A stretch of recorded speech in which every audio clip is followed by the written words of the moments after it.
Salmo de número 3.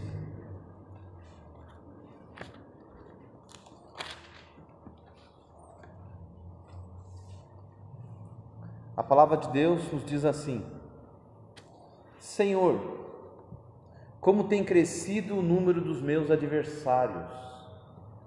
São numerosos os que se levantam contra mim. São muitos os que dizem de mim: não há em Deus salvação para ele. Porém tu, Senhor, és o meu escudo, és a minha glória e o que exaltas a minha cabeça. Com a minha voz clamo ao Senhor, a ele do seu santo monte me responde, e ele do seu santo monte me responde. Deito-me e pego no sono, acordo porque o Senhor me sustenta. Não tenho medo de milhares do povo que tomam posição contra mim de todos os lados. Levanta-te, Senhor, salva-me, Deus meu, pois feres dos queixos a todos os meus inimigos e aos ímpios quebras os dentes. Do Senhor é a salvação, e sobre o teu povo a tua bênção. Vamos orar? Pai bondoso, mais uma vez na presença do Senhor, pedimos a tua bênção para essa breve mensagem, que ela possa falar ao nosso coração e edificar as nossas vidas. Peço ao Senhor, ó Deus, que me ajude a transmitir com clareza e com fidelidade para a honra e glória do teu nome. Oro assim em nome de Jesus. Amém. Muito bem, irmãos. Acompanhe comigo na leitura aqui. No início de nosso estudo sobre o livro de Salmos, observamos algumas das classificações de cada salmo. O Salmo 3 é um dos vários salmos que não se enquadra em uma só categoria. Nele encontramos súplica, mas também encontramos adoração.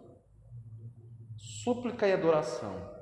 Ele acaba se tornando um modelo de louvor, paz e oração que devemos seguir em tempos de pressão. Olha só que interessante. Esse salmo ele acaba sendo um modelo para nós, de oração, de louvor, para quando nós passarmos por situações semelhantes, situações difíceis, como o salmista passou aqui. Irmãos, o rei Davi escreveu esse salmo depois de fugir de seu filho Absalão. Se você já teve a oportunidade de ler 2 Samuel 15 a 18, do capítulo 15 até o capítulo 18, nós vemos Davi tendo que fugir, o rei Davi tendo que fugir do seu próprio filho Salomão.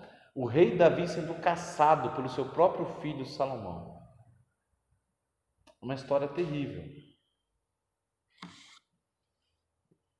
Aqui temos Davi reconhecendo o seu conflito, mostrando sua confiança e no final celebrando pela vitória.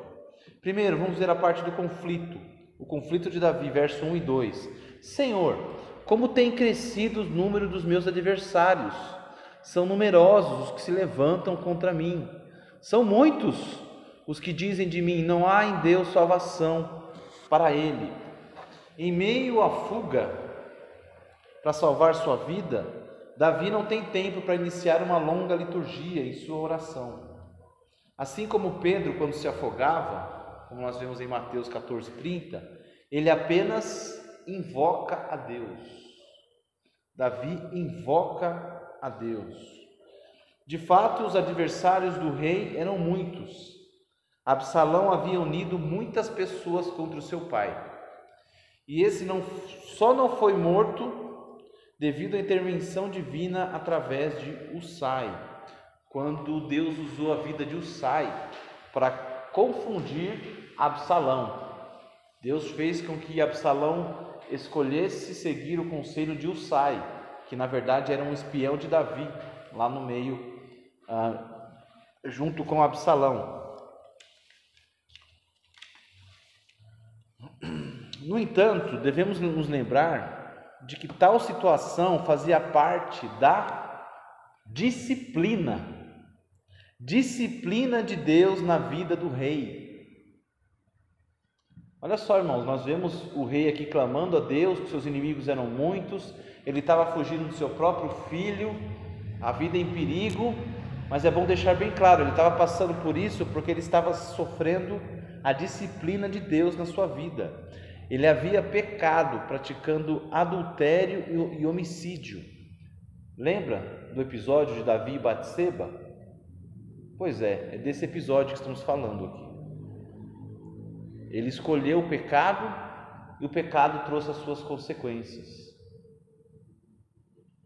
Em sua grande misericórdia, Deus o havia perdoado, mas em sua soberania, Deus permitiu que Davi colhesse os amargos frutos de seus atos. Não é assim? Deus teve misericórdia do rei Davi, ele perdoou o rei Davi, mas ele não o livrou das consequências dos seus erros, dos frutos amargos que o pecado trouxe na sua vida. Olha só, entre eles vemos a morte do seu primeiro filho com Batseba, o estupro de sua filha Tamar pelo próprio irmão Amnon e o assassinato de Amnon, Absalão e Adonias. Olha que coisa. Irmãos, muitas das nossas lutas são colheitas do que temos plantado. O rei aqui ele começa dizendo: Deus me ajuda, são muitos adversários. Ele clama ao Senhor, tá certo, busca o Senhor. Como nós falamos no domingo, na hora da aflição, temos que buscar o Senhor mesmo. Deus é socorro bem presente na angústia. Mas assim como falamos também em outro domingo, tem muitas tempestades na nossa vida que elas são causadas por causa que nós pecamos, nós escolhemos os caminhos errados, como aconteceu com Jonas. Deus mandou a tempestade na vida dele por causa da sua desobediência. Irmãos, muitos problemas que nós temos são causados por escolhas nossas, decisões erradas. Se você tivesse decidido ser um funcionário correto, honesto, pontual, zeloso, talvez você não estaria com esse problema que você está tendo na sua empresa, não é verdade? Se você escolhesse obedecer à palavra de Deus e como tratar a sua esposa, como tratar o seu esposo, ser mais paciente, ter amor, ter graça, talvez o seu casamento não estaria como está hoje. Se você buscasse mais o Senhor em oração, se você levasse a sério as suas advertências, com certeza você não estaria passando com a situação que você está passando agora. Consequências de nossas escolhas. Vamos lá, temos uma observação aqui, ó. Em algumas versões, quais versões? A Almeida Corrigida. Não sei se a sua Bíblia é a corrigida ou é a atualizada, mas em algumas versões, após os versos 2, 4 e 8, aparece uma palavra chamada Selá. Não sei se na sua Bíblia aparece, do Lucas acho que aparece, não aparece? Selá. Sei lá eu o que é isso, né? Não, Selá. Essa palavra aparece cerca de 71 vezes nos Salmos. E olha só, não existe um acordo quanto ao seu significado. Basicamente pode ser uma indicação para se intensificar as vozes ou acompanhamento musical, o que seria o atual termo musical crescendo, ou 2, um sinal de pausa, que tantos cantores e músicos parassem por um momento para meditar no que haviam cantado. Irmãos, o que eu aprendi era essa segunda opção.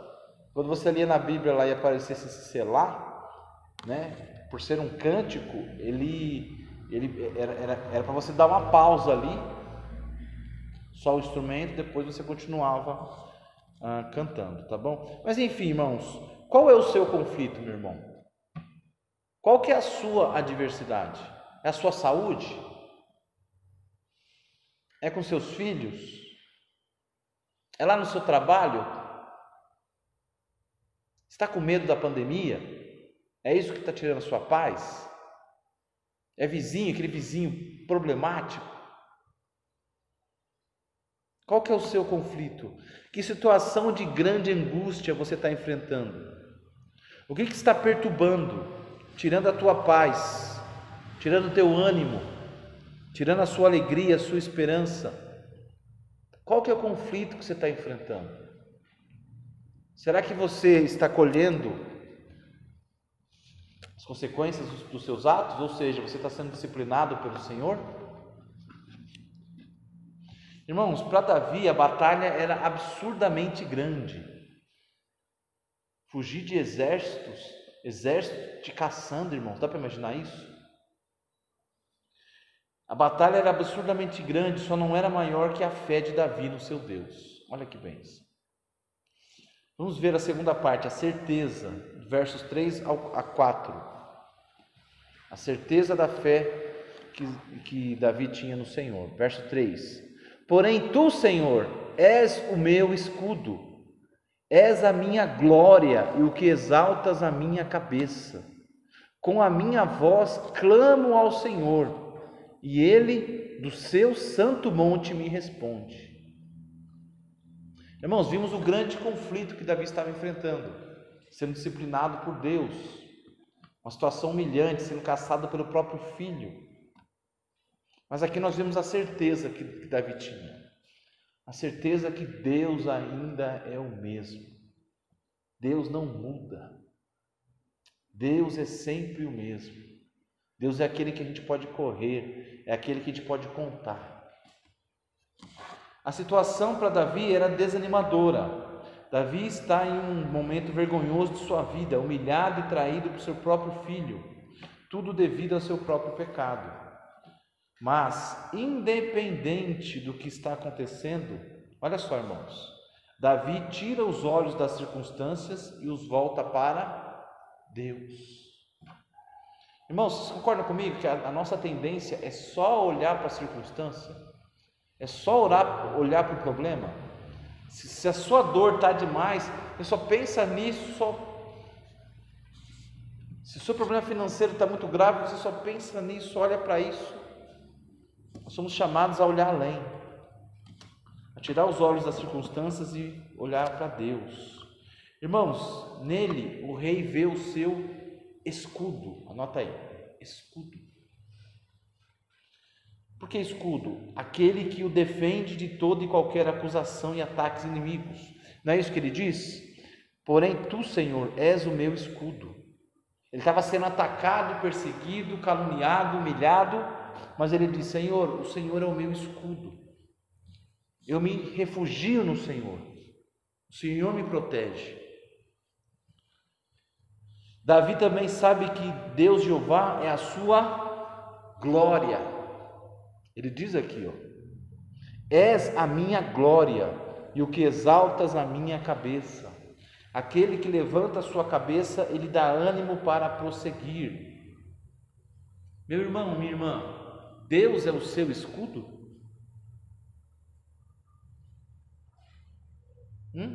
Quando as pessoas estão te atacando, quando o inimigo está te atacando, Deus é o seu escudo? Você se esconde nele? Ele é a sua glória, aquele que levanta a sua cabeça e te dá ânimo para prosseguir?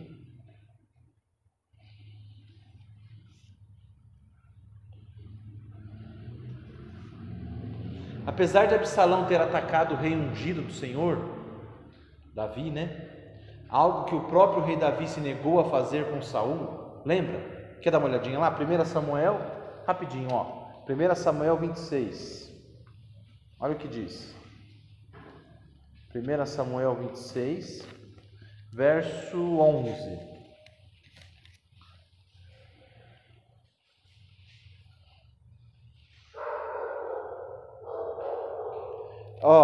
Lê a partir do verso 8. Então disse Abisai a Davi: Deus te entregou hoje nas mãos o teu inimigo. Deixa-me, pois, agora encravá-lo com a lança no chão. De um só golpe não será preciso segundo.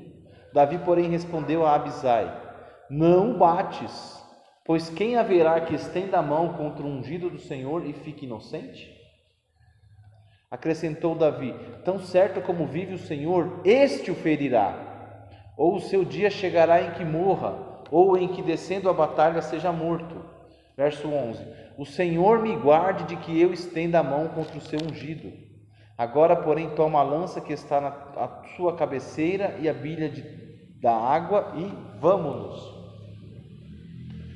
Então, o exército de Saul que estava caçando Davi, uma hora eles acamparam, e aí na calada da noite, Davi e o seu companheiro Abisai foram no meio do acampamento, passando pelo meio, o pessoal dormindo assim, ele desviando, passando por cima, bem silenciosos, chegaram até onde estava Saul. E aí Abisai tem essa conversa com Davi: me deixa que agora eu vou cravar na terra, um golpe só. E aí Davi falou todas as palavras: não, foi Deus que o ungiu, deixa que Deus vai tratar com ele, vai chegar a hora dele. Então Davi entendia que não se podia matar o ungido do Senhor. Só que Absalão não quis nem saber.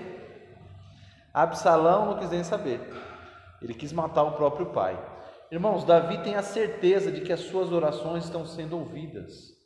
O rei de Israel teve que deixar o seu trono, mas olha só, irmãos, mas Deus continuava assentado no trono celestial, no controle de toda a situação. O rei Davi teve que deixar o trono, deixar o palácio e fugir, mas o nosso rei continua sentado no trono. Continua sentado. O que significa isso, pastor? Significa que ele continua reinando, ele continua no governo de toda a situação. Por pior que seja a situação, lembre-se que Deus ainda está no seu trono. Agora a parte 3, a celebração do verso, volta lá para o Salmo, né? Do verso 5 até o verso 8, até o final. Diz assim a palavra de Deus: deito-me e pego no sono, acordo porque o Senhor me sustenta. Não tenho medo de milhares do povo que tomam posição contra mim de todos os lados. Levanta-te, Senhor, salva-me, Deus meu, pois feres nos queixos a todos os meus inimigos e aos ímpios, quebra os dentes. Do Senhor é a salvação, e sobre o teu povo a tua bênção. Olha só, ao colocarmos nossa confiança em Deus, nenhum problema, por maior que seja, é capaz de tirar o nosso sono. Nenhum problema é capaz de tirar o nosso sono quando nós entregamos nosso problema, por maior que seja, para Deus. Irmãos, entenda uma coisa, a fé sempre traz paz. Quanto maior a sua fé em Deus, sua confiança no Senhor, maior será a sua paz. Deus quer que os seus filhos descansem. Deus quer que os seus filhos durmam bem, tranquilos, confiando que Ele está acordado, que o guarda de Israel não dorme, nem tosqueneja. Deus está acordado, Deus está velando pelos seus filhos, tá bom? Olha só, Davi reconhece isso ao acordar na manhã seguinte. Ele sabe que a proteção e o descanso que Deus lhe permitiu são sinais de que nosso Deus não havia lhe abandonado e não lhe abandonaria jamais. Olha só que interessante.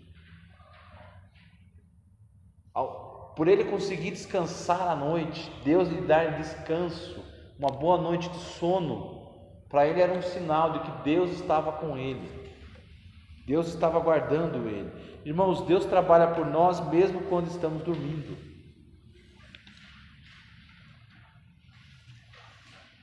Vemos essa verdade no Salmo 127. Quer ir lá rapidinho? Salmo 127. Você quer que eu leia? Posso ler também, verso 1 e 2.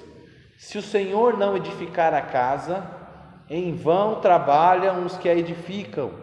Se o Senhor não guardar a cidade, em vão vigia a sentinela. Inútil vos será levantar de madrugada, repousar tarde, comer o pão que penosamente granjeastes. Olha o finalzinho. Aos seus amados ele o dá enquanto dormem. Olha que versículos preciosos. Aos seus amados ele o dá enquanto dormem. Irmão, se não tiver Deus é tudo inútil. Se Deus não tiver na nossa vida, nada vai prosperar. Nada vai valer a pena. Deus dá enquanto dormem. Ciente disso, Davi não tem por que temer seus inimigos, mesmo que sejam milhares. Mais uma vez, Davi menciona o Senhor, agora, porém, não para falar no número e força dos seus inimigos, mas para reconhecer que o Senhor, Jeová, é o único que pode livrá-lo. É dele que vem a salvação. Não é isso que ele diz? Do Senhor é a salvação. Olha o verso 7. Ele diz: levanta-te, Senhor, salva-me, Deus meu. Agora era a hora de buscar o socorro do Senhor. Irmãos, naquela época, a arca do Senhor era um símbolo das bênçãos de Deus sobre a nação. No entanto, apesar de Davi estar longe de Jerusalém e longe da arca do Senhor, ele não estava longe do Senhor da arca. Ele estava longe do tabernáculo e da possibilidade de oferecer sacrifícios a Deus, mas sabia que um coração contrito e quebrantado era tudo que Deus queria. Entenderam isso? Mais que os símbolos, mais do que os rituais, Deus quer de nós um coração contrito e quebrantado. E aqui, irmãos, Davi estava contrito e quebrantado. Ele sabia que ele estava colhendo a tempestade que ele semeou. Por fim, né, irmãos? Muitas vezes, devido ao nosso próprio pecado, nos vemos em situações desconfortáveis e humilhantes, situações difíceis, situações complicadas em nossas vidas, que tiram a nossa paz, né? Que tiram a nossa vontade de estar na casa do Senhor, essa vontade de adorar, de cantar. Você nem ânimo para cantar você tem, para adorar, para louvar. Você vem para a igreja cabisbaixo, não quer cantar, não quer louvar. Mas a batalha está tão grande. Às vezes os irmãos do lado não entendem, né? Pô, aquele irmão não canta, não louva, está sempre assim, mas a gente não sabe a luta que a pessoa está enfrentando, né? Essa é a verdade. Às vezes falta em nós essa sensibilidade de entender o lado da pessoa, essa empatia, de se colocar no lugar da pessoa, né? Mas a pessoa está passando por um divórcio, uma crise no casamento, e a gente não consegue se colocar no lugar da pessoa. Um problema grave de saúde, um problema grave financeiro, e a gente não consegue entender, a gente não consegue mostrar amor. No entanto, irmãos, basta clamarmos a Deus por seu perdão e auxílio, que Ele nos ouvirá. Vamos ler 1 Reis 8:39, olha só que interessante. 1 Reis, Samuel, Reis. 1 Reis 8:39, aqui é aquele trecho da oração que Salomão faz na consagração do templo. O verso 39 diz assim, verso 38. Toda oração e súplica que qualquer homem ou todo o teu povo de Israel fizer, conhecendo cada um a chaga do seu coração e estendendo as mãos para o rumo desta casa, ouve tu nos céus, lugar da tua habitação, perdoa, age e dá a cada um segundo os seus caminhos, já que lhes conheces o coração, porque só tu és conhecedor do coração de todos os filhos dos homens. E 1 João 1,9, a gente nem precisa ir para lá, o que diz? Se confessarmos os nossos pecados, Ele é fiel e justo para nos perdoar os pecados e nos purificar de toda injustiça. Por que esses dois versículos tão importantes, irmãos? Porque, como já falei, Davi aqui ele estava sendo disciplinado por Deus. A grande luta que ele estava enfrentando é porque ele estava recebendo a dura disciplina do Senhor por causa do seu pecado. E pode ser que aconteça conosco. Talvez agora está tudo bem, está tudo em paz, mas talvez amanhã é você que vai estar sendo disciplinado por Deus pelo seu pecado.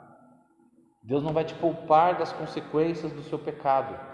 Mas aprenda com esse salmo, mas Deus ainda é o seu Deus. Ele ainda ouve o seu clamor. Ele ainda livra o seu povo. Ele ainda tem misericórdia de nós. Isso não quer dizer que não sofreremos as consequências dos nossos pecados, mas sim que podemos descansar no fato de que Ele estará sempre ao nosso lado. Amém? Pai, obrigado por esse breve estudo no Salmo 3. Agradecemos ao Senhor pela Tua palavra. Pedimos que ela produza o fruto desejado em nossos corações. Agradeço e oro ao Senhor em nome de Jesus. Amém.